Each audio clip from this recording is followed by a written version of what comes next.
अस्सलामुअलैकुम वरहमतुल्लाहि वबरकातुहू। नाज़रीन मोहतरम, एमरजेंसी के अंदर ये वीडियो जो है वो बना रहा हूँ। तहरीक लबई पाकिस्तान के जो रुकन शुरा हैं अल्लामा फ़रुकुल हसन साहब। नाज़रीन मोहतरम, आपको बताऊँ कि भावल नगर पर उन पर जो है वो कातिलाना हमला किया गया है। अब सवाल ये पैदा होता है कि कातिलाना हमला किन की तरफ से हुआ है। तो नाज़रीन मोहतरम, आपको बताता चला जाऊँ कि कातिलाना हमला जो है वो PTI के कारकुनान की तरफ से जो है वो किया जा रहा है। जब वो देख रहे हैं कि जनाब हम हर तरफ से हिला कर चुके हैं, जनाब हम अब हार रहे हैं, तो जनाब वो हाथापाई पर जो है वो आ गए। और नाज़रीन मोहतरम, फिर आपको बताऊं कि उनके खिलाफ जो है वो कानूनी कार्रवाई की गई है। FIR उनके खिलाफ जो है वो दर्ज करवाई गई है।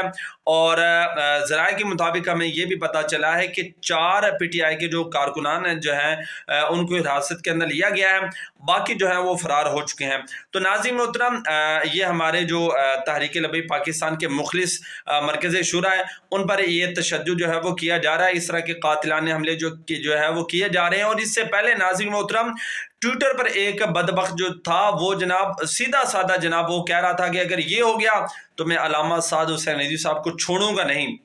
नाज़रीन मोहतरम, कायदे मोहतरम के खिलाफ भी जो है वो ट्विटर पर सीधी सादी जो है वो धमकियां जो है वो चल रही हैं कि अल्लामा साद हुसैन रिजवी साहब को जनाब हम कत्ल कर देंगे, ये कर देंगे, वो कर देंगे।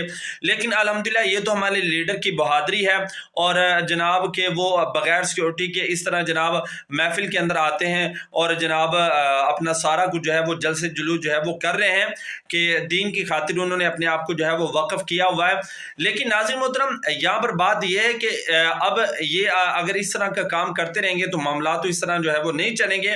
तो अदारों से मैं गुजारिश करूंगा कि आप इनको जो है वो लगाम दें जो इस काम के अंदर मुलविस हैं, कि जिन्होंने रुकन शुरा अल्लामा फ़रुकुल हसन साहब पर जो है वो कातिलाना हमले की नाकाम कोशिश की है। जनाब उनको फिलफौर जो है वो गिरफ्तार किया जाए, कानूनी कार्रवाई की जाए, ताकि आइंदा से जो है वो इस तरह की कोई हरकत ना करें और मुल्क पाकिस्तान के अंदर जनाब खून रेसी ना हो और मुल्क पाकिस्तान के अंदर जो है वो फसाद ना फैलाया जाए। क्योंकि आज अगर तहरीक लबई पाकिस्तान के लीडर पर हमला किया जा रहा है तो कल उनके लीडर पर भी कोई हमला करेगा, तो इस तरह पाकिस्तान के अंदर जो है वो माहौल ख़राब होगा।